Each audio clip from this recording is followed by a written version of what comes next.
All right, let's get right into it. Today, we're going to break down a really detailed institutional report that unpacks the wild market moves we saw on February 26th, 2026. And trust me, this isn't just about the day's winners and losers.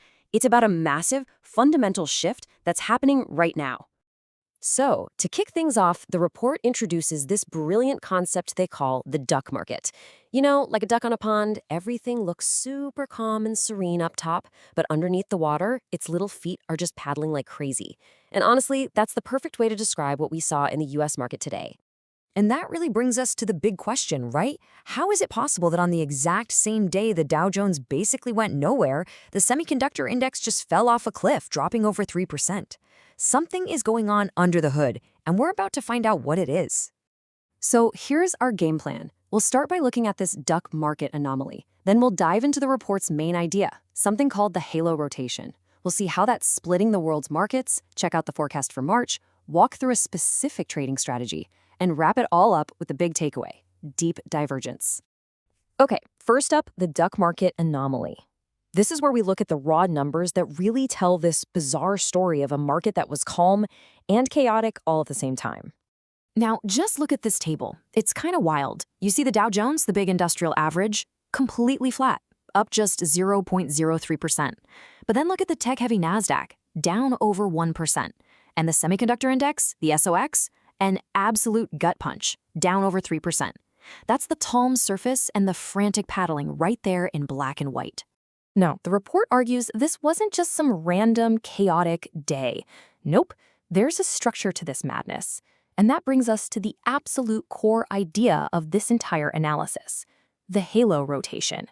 So, what kicked all this off? Well, it was a policy 1-2 punch. First, the Supreme Court struck down some key tariffs.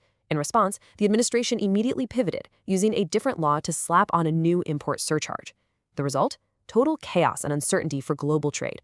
The report calls it an institutional vacuum, and if there's one thing big money hates, it's a vacuum. So with all that uncertainty, where did the capital flow?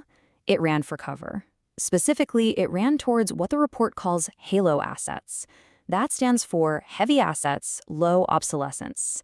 We're talking about real, physical, durable stuff. Factories, pipelines, infrastructure. Things that can't be made obsolete by the next big app or software update. And here's the key idea. You have this massive shift in what investors want.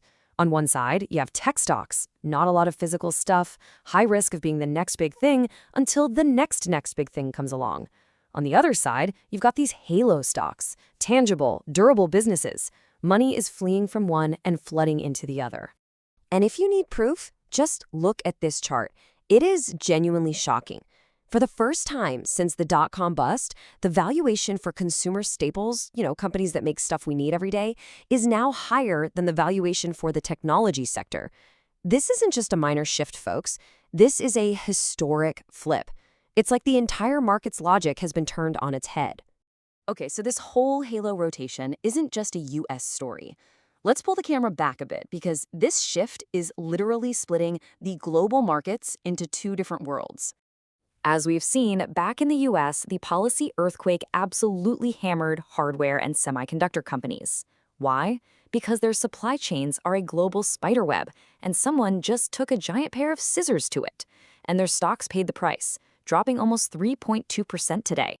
Meanwhile, you hop across the Atlantic to Europe, and it's a completely different story. The UK's FTSE 100 was surprisingly stable, even finishing up a bit.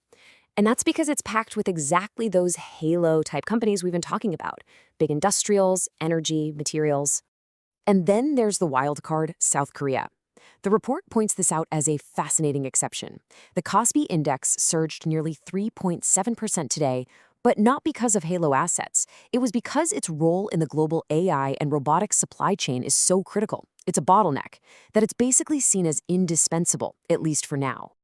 So, after that deep dive into what's happening right now, the obvious question is, what's next? What does the report see coming down the pipeline from March? Let's take a look at the quantitative forecast. While the report's models are painting a very clear picture, they're forecasting continued strength in the high-low-heavy indexes, like the Dow and the FTSE. But, and this is a big but, they're predicting a really sharp correction for the semiconductor index and also for the Korean market, which they flag as being dangerously over-leveraged on credit. Now, the report doesn't just diagnose the situation and leave you hanging. It actually concludes by laying out a very specific, three-part quantitative strategy designed to navigate this new and, frankly, tricky market environment. It's really a three-pronged approach. First, move into what they call an institutional safe haven. Think about things like the equal weight S&P 500 or the FTSE 100 to get away from the giant tech names. Second, hedge against what they see as a volatility bomb in South Korea by using futures. And third, lean into the trend, the halo pivot. This means bumping up your allocation to hard asset sectors to as much as 40%. So we've covered a ton of ground. After all of that analysis, what is the single biggest idea you should walk away with? Let's boil it all down. It all comes down to this one phrase the report uses over and over: deep divergence. We're in a market where the old rules just don't apply anymore. The very same macro forces that are lifting up the old economy, halo-type assets, are the exact same forces that are actively hurting new economy tech. They are pulling apart. And the report cites the market historian Ken Fisher, and the quote just hits the nail on the head. The market is a discounting mechanism that betrays the beliefs of the majority. What that means is the market is always looking ahead, and it often moves against what everyone thinks is obvious. And right now, the obvious consensus around the AI boom is getting seriously challenged. And that really leaves us with one final, powerful question. The core finding of this entire analysis is that a huge rotation is already happening under the surface. It's forcing everyone to ask themselves, is my investment framework built for the old consensus, or is it ready for the rotation that's coming?